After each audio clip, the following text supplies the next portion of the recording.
പ്രിയപ്പെട്ടവരെ, എല്ലാവർക്കും സുഖമായിരിക്കുമല്ലോ. ഇന്ന് ഞാൻ നിങ്ങളുടെ അടുത്തേക്ക് വന്നിരിക്കുന്നത് ഗോവിന്ദചാമിയുടെ ഭയപ്പെടുത്തുന്ന ജീവിത കഥയുമായിട്ടാണ്. ആരാണ് ഗോവിന്ദചാമി? എങ്ങനെയാണ് ഗോവിന്ദചാമിക്ക് ഇങ്ങനെയുള്ളൊരു ക്രിമിനൽ പശ്ചാത്തലമുണ്ടായത്? ഗോവിന്ദചാമിയുടെ മനസ്സ് ഇത്രയ്ക്കും ക്രൂരമായി പോയത് എങ്ങനെയാണ്? ആരാണ് ഗോവിന്ദചാമിയുടെ അച്ഛനമ്മമാർ? ഇതിനൊക്കെയുള്ള ഉത്തരങ്ങളുമായിട്ടാണ് ഞാൻ നിങ്ങളുടെ അടുത്തേക്ക് എത്തിയിരിക്കുന്നത്. നമുക്ക് ഗോവിന്ദചാമിയുടെ ആ ഭയപ്പെടുത്തുന്ന ജീവിത കഥയിലേക്ക് വരാം. ശരീരത്തെ പോലും മാനഭംഗപ്പെടുത്താൻ കഴിയുന്ന ഒരു സൈക്കോ ക്രിമിനലാണ് ഗോവിന്ദചാമി. തമിഴ്നാട്ടിലെ ഒരു സാധാരണ കുടുംബത്തിൽ ജനിച്ച അയാൾ എങ്ങനെ ഇത്രയും വലിയ ക്രിമിനലായി? അതൊരു അസാധാരണ കഥയാണ്. ഗോവിന്ദചാമിയുടെ പിതാവ് ഒരു സൈനികനായിരുന്നു എന്ന് പറഞ്ഞാൽ നിങ്ങളിൽ എത്ര പേർ അത് വിശ്വസിക്കും? അതെ, ഗോവിന്ദചാമിയുടെ പിതാവ് ഒരു സൈനികനായിരുന്നു. കള്ളനായി മാറിയ സൈനികൻ്റെ മകൻ, അതാണ് ഗോവിന്ദചാമി. തമിഴ്നാട്ടിലെ കഡലൂർ ജില്ലയിലെ സേലം വിരുദാചലം സമത്വപുരത്തെ അഴിവത്തിക്കുടി എന്ന ഗ്രാമത്തിലാണ് ഗോവിന്ദചാമി ജനിച്ചത്. ഇന്ന് പലർക്കും വിശ്വസിക്കാൻ കഴിയില്ല, ഇന്ത്യൻ ആർമിയിലെ ഒരു സൈനികനായിരുന്നു ഗോവിന്ദചാമിയുടെ പിതാവ്. ഗോവിന്ദസ്വാമി എന്നാണ് ഇവൻ്റെ യഥാർത്ഥ പേര് എന്നും തമിഴ് മാധ്യമങ്ങൾ ജന്മനാട്ടിൽ അന്വേഷണം നടത്തി പറയുന്നുണ്ട്.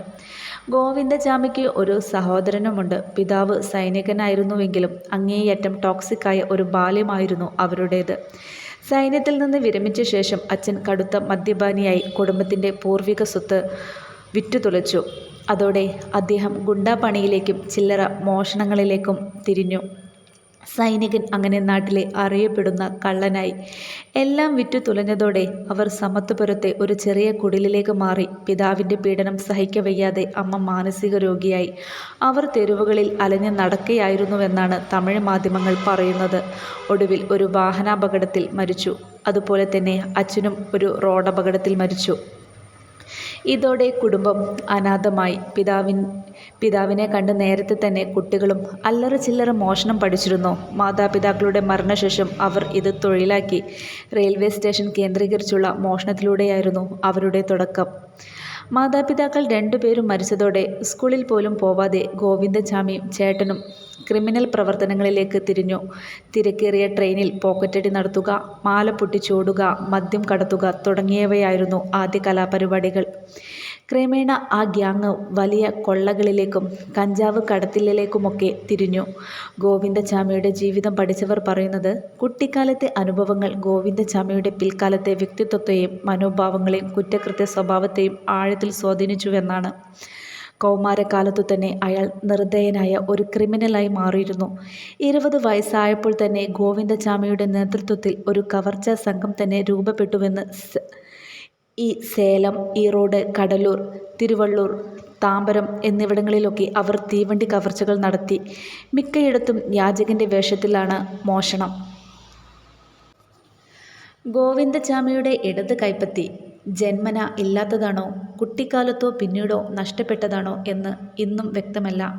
പോലീസ് റെക്കോർഡുകളിൽ ഈ ഭാഗത്ത് വ്യക്തതയില്ല.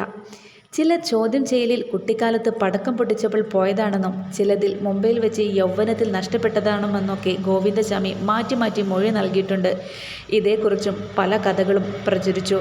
തമിഴ്നാട്ടിൽ വെച്ചുണ്ടായ കവർച്ചാ സംഘങ്ങൾ തമ്മിലുള്ള ഏറ്റുമുട്ടലിൽ കൈവെട്ടിയതാണെന്നും അങ്ങനെയാണ് ഗോവിന്ദചാമി സഹോദരനെ അടക്കം ഉപേക്ഷിച്ച് മുംബൈക്ക് വിട്ടതുമെന്നും പറയുന്നു. പിന്നീട് വധശിക്ഷയ്ക്ക് വിധിക്കപ്പെട്ടപ്പോഴാണ് സഹോദരനെ ഗോവിന്ദചാമി ജയിലിൽ വെച്ച് കാണുന്നത് എന്നാണ് ന്യൂസ് മിനിറ്റ് റിപ്പോർട്ട് ചെയ്തിരുന്നത്. രണ്ടാമതൊരാൾ ഗോവിന്ദചാമിയെ വന്നു കണ്ടത് അഡ്വക്കേറ്റ് ആളൂർ ആണെന്നാണ് കോടതി രേഖകൾ. പക്ഷേ കുമുദവും നക്കീരനും പോലുള്ള തമിഴ് മാധ്യമങ്ങൾ മറ്റൊരു കഥയാണ് എഴുതിയത്. കുത്തഴിഞ്ഞ ലൈംഗിക ജീവിതം നയിക്കുന്ന ഗോവിന്ദചാമി അമിത ലൈംഗിക ആസക്തിയുള്ള ആളാണെന്ന് പിന്നീട് ശാസ്ത്രീയ പരിശോധനയിൽ തെളിഞ്ഞു. റെയിൽവേ സ്റ്റേഷനിലും തൊട്ടടുത്ത ചേരികളിലും ഇയാൾ സ്ഥിരമായി സ്ത്രീകളെ തേടി അലയാറുണ്ടെന്ന് ഇയാൾ സമ്മതിച്ചു. ലഹരിക്കും അടിമയാണ്.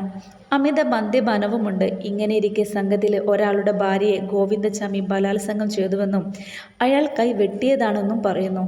ഇതിനൊന്നും യാതൊരു സ്ഥിരീകരണവുമില്ല. പക്ഷേ സ്ത്രീകളെയും പുരുഷന്മാരെയും ഒരുപോലെ ഉപയോഗിക്കുന്ന ഒരു സെക്സ് സൈക്കോയാണ് ഈ ക്രിമിനൽ എന്നതിന് യാതൊരു സംശയവുമില്ല.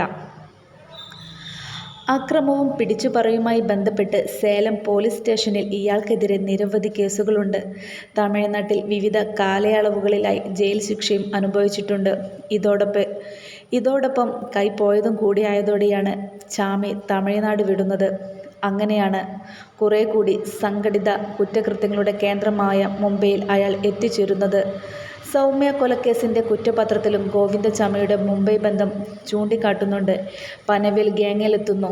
അസാധാരണമായ ക്രിമിനൽ മനസ്സുള്ള സെക്സ് സൈക്കോ എന്നത് പല പോലീസ് റെക്കോർഡുകളിലും ഗോവിന്ദചാമിയെ വിശേഷിപ്പിച്ചിട്ടുള്ളത്.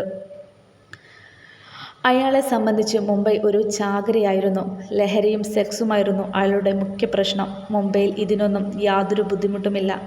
കച്ചവടക്കാരൻ്റെയോ യാചകൻ്റെയോ രൂപത്തിലാണ് ഇയാൾ എത്തുക.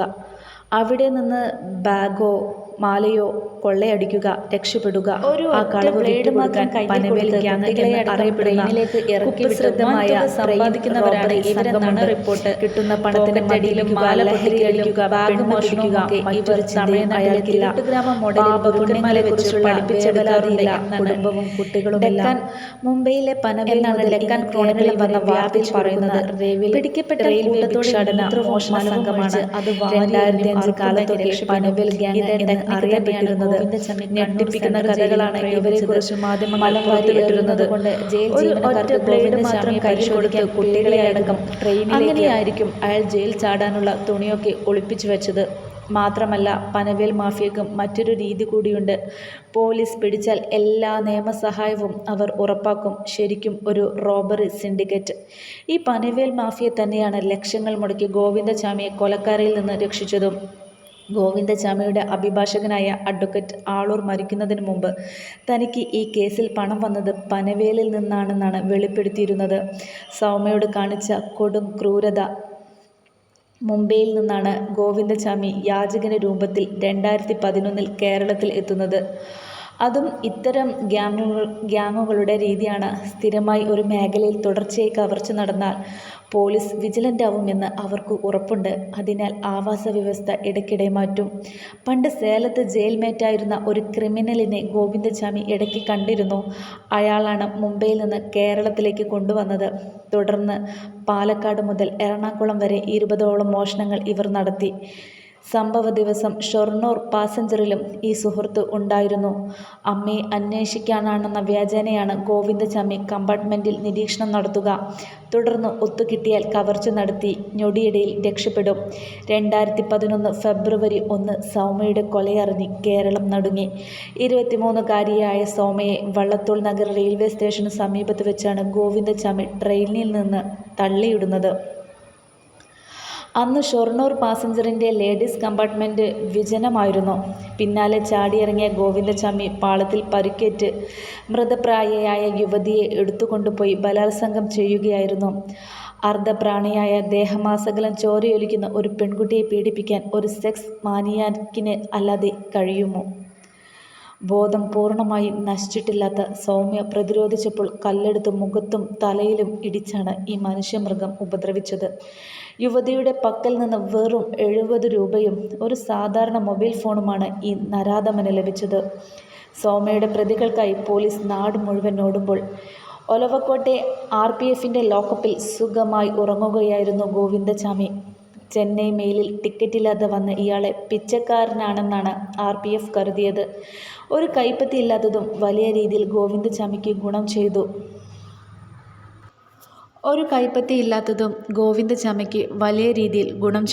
അത് വെച്ചാണ് അയാൾ സഹതാപം നേടുന്നത്. സൗമ്യയെ ഉപദ്രവിക്കുന്നതിനിടെ സമീപവാസി വരുന്നത് കണ്ടാണ് ഗോവിന്ദചാമി രക്ഷപ്പെട്ടത്. ഇതിനിടെ അയാൾ നാട്ടുകാരുടെ കയ്യിൽപ്പെട്ടു. അപ്പോൾ ഈ ഒറ്റക്കൈ കാട്ടിയും ദൈന്യത അനുഭവിച്ചുമാണ് അയാൾ രക്ഷപ്പെട്ടത്. ഇപ്പോൾ ഇതേ ഒറ്റക്കൈയുമായി അയാൾ ജയിൽ ചാടുന്നു.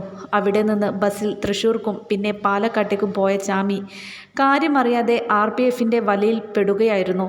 പിടിയിലാവുമ്പോൾ 30 വയസ്സു മാത്രമായിരുന്നു ഗോവിന്ദചാമിയുടെ പ്രായം. മതം മാറി ചാർലിയായോ? ഗോവിന്ദചാമി ക്രിസ്തുമതത്തിലേക്ക് മതം മാറിയോ എന്ന കാര്യത്തിലും തെളിവുകൾ ഇല്ല. പോലീസ് അറസ്റ്റ് ചെയ്യുമ്പോൾ ഇയാൾ പറഞ്ഞിരുന്ന പേര് ചാർലി തോമസ് എന്നായിരുന്നു. അങ്ങനെയായിരുന്നു ആദ്യം വാർത്തകൾ വന്നതും. തമിഴ്നാട് പോലീസ് റെക്കോർഡ് പ്രകാരം ഇയാൾ പല പേരുകളിലായിരുന്നു അറിയപ്പെട്ടത്. ഗോവിന്ദചാമി, ചാർലി, കൃഷ്ണൻ, രാജ രമേശ് തുടങ്ങി നിരവധി പേരുകൾ ഗോവിന്ദചാമി അന്വേഷണ ഉദ്യോഗസ്ഥരോട് പറഞ്ഞ കള്ളപ്പേരായിരുന്നു ചാർലി തോമസ് എന്ന ക്രിസ്ത്യൻ പേര്. ഈ പേരിൻ്റെ പിന്നാലെയാണ് മതമാറ്റ കഥകളും ആകാശപ്പറവുകളുമെല്ലാം വരുന്നത്. പോലീസ് അന്വേഷണത്തിൽ ഇത് കള്ളപ്പേരാണെന്ന് തെളിഞ്ഞതോടെയാണ് മാധ്യമങ്ങൾ ഗോവിന്ദചാമിയിലേക്ക് എത്തിയത്. പിന്നീട് മാധ്യമങ്ങളെല്ലാം ഈ പേരാണ് ഉപയോഗിച്ചത്. സുപ്രീം കോടതി വിധിയിൽ ഗോവിന്ദസ്വാമി എന്നാണ് പേര് കൊടുത്തിരിക്കുന്നത്. ഇതാണ് അയാളുടെ ശരിക്കുള്ള പേര് എന്ന് തമിഴ് മാധ്യമങ്ങൾ നേരത്തെ റിപ്പോർട്ട് ചെയ്തതാണ്. സുപ്രീം കോടതി ഗോവിന്ദചാമിയെ തൂക്കുകയറിൽ നിന്നു രക്ഷിച്ചുകൊണ്ടുള്ള ഉത്തരവ് പുറത്തു വന്നതോടെയാണ് മതമാറ്റത്തിൻ്റെയും അഗതികൾക്കും ഭിക്ഷക്കാർക്കും വേണ്ടി പ്രവർത്തിക്കുന്ന സന്നദ്ധ സംഘടനയായ ആകാശപ്പറവുകളുടെ ഇടപെടലും വിവാദമാവുന്നത്. ഗോവിന്ദചാമിക്ക് വേണ്ടി ഹാജരായ വക്കീൽ ആളൂരിന് പണം എവിടുന്നു കിട്ടിയെന്ന ചോദ്യത്തിന് തേജസ് പത്രം ആകാശപ്പറവുകളിലേക്ക് വിരൽ ചൂണ്ടി. സൗമ്യ കൊല്ലപ്പെട്ട സമയത്ത് ജന്മഭൂമി പത്രവും ഇതേ ആരോപണം ഉന്നയിച്ചിരുന്നു. എന്നാൽ അതെല്ലാം തെറ്റാണെന്ന് പിന്നീട് തെളിഞ്ഞു. ആകാശപ്പറവുകൾക്കും ഫാദർ ജോർജ് കുറ്റിക്കലിനുമൊന്നും ഗോവിന്ദചാമിയുമായി ഒരു ബന്ധവും ഉണ്ടായിരുന്നില്ല.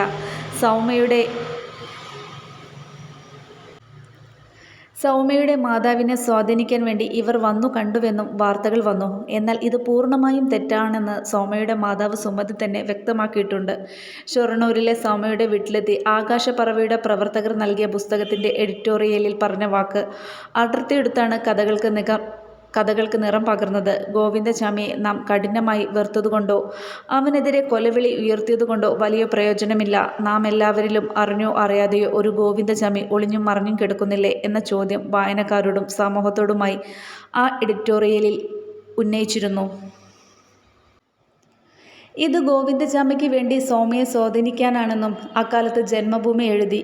പിന്നാലെ ഈ വാദം മാധ്യമം ദിനപത്രവും തേജസ്സും ഏറ്റുപിടിച്ചു. ഇതേ തുടർന്ന് ഈ വിഷയത്തിൽ സ്പെഷ്യൽ ബ്രാഞ്ച് അന്വേഷിച്ചുവെങ്കിലും അതിൽ ദുരൂഹമായി ഒന്നും കണ്ടില്ല.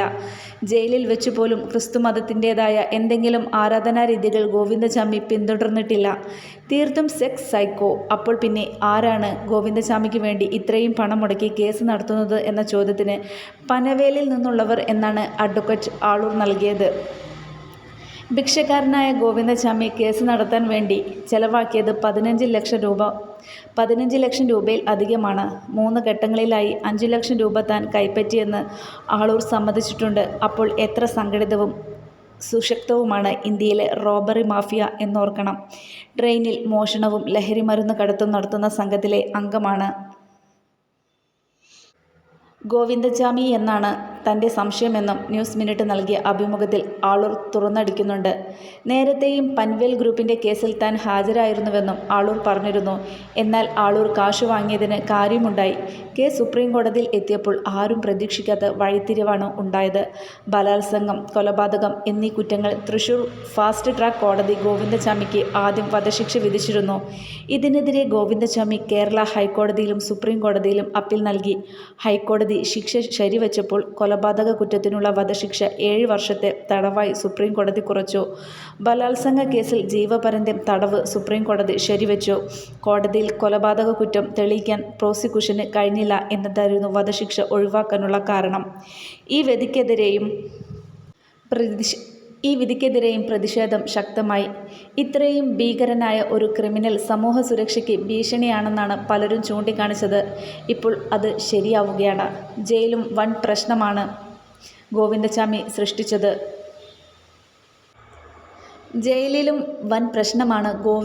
സൃഷ്ടിച്ചത്. ജയിൽ മാറ്റം ആവശ്യപ്പെട്ട് ആത്മഹത്യാ നാടകം നടത്തി. എല്ലാ ദിവസവും ബിരിയാണി വേണമെന്ന് ആവശ്യപ്പെട്ട് അടിയുണ്ടാക്കി. സെല്ലിനുള്ളിലെ CCTV തല്ലി തകർത്തു. ജയിൽ ജീവനക്കാർക്കു നേരെ മലമെറിഞ്ഞു. ഈ ആക്രമണത്തിൻ്റെ പേരിൽ Kannur judicial first class magistrate കോടതി ഗോവിന്ദചാമി 10 മാസം തടവിന് വിധിച്ചു. നേരത്തെ ഇയാൾ മാനസിക വിഭ്രാന്തിയുള്ളവനാണെന്ന് വരുത്തി തീർത്ത് ശിക്ഷയിൽ ഇളവ് നേടാൻ ശ്രമിച്ചിരുന്നു. വധശിക്ഷ റദ്ദാക്കിയതിനു ശേഷമാണ് സ്വയം മനോരോഗിയായി അഭിനയിക്കുന്നത് നിർത്തിയത്. നേരത്തെ ഒരു സഹതടവുകാരനെ ഇയാൾ സ്വവർഗരതിക്ക് വിധേയനാക്കിയതായി റിപ്പോർട്ടുകൾ പുറത്തു വന്നിരുന്നു. പക്ഷേ ഇത് പുറംലോകം അറിഞ്ഞില്ല. സെക്സാണ് സെക്സാണ് ഗോവിന്ദചാമിയുടെ ഏറ്റവും വലിയ പ്രശ്നമെന്നാണ് ജയിൽ ജീവനക്കാർ പറയുന്നത്. സ്ത്രീയെന്നോ പുരുഷനെന്നോ ഭേദമില്ലാതെ കൺമുന്നിൽ വരുന്ന ആരെയും ഉപദ്രവിക്കുന്ന സ്വഭാവക്കാരനാണ് ചാമി. ഇപ്പോൾ ജയിൽ ചാടിയ വഴിയിൽ ആരെയും ഒത്തുകിട്ടാഞ്ഞത് ഭാഗ്യം. പ്രിയപ്പെട്ടവരെ, ഇത്രയൊക്കെയാണ് ഗോവിന്ദചാമിയെക്കുറിച്ച് എനിക്ക് കിട്ടിയ വിവരങ്ങൾ. ഞാൻ സെർച്ച് ചെയ്തെടുത്തതാണ് ഗൂഗിളിൽ നിന്ന്. നിങ്ങൾക്ക് ഇഷ്ടപ്പെട്ടെങ്കിൽ ഷെയർ ചെയ്യാനും ലൈക്ക് ചെയ്യാനും കമൻറ്റ് ചെയ്യാനും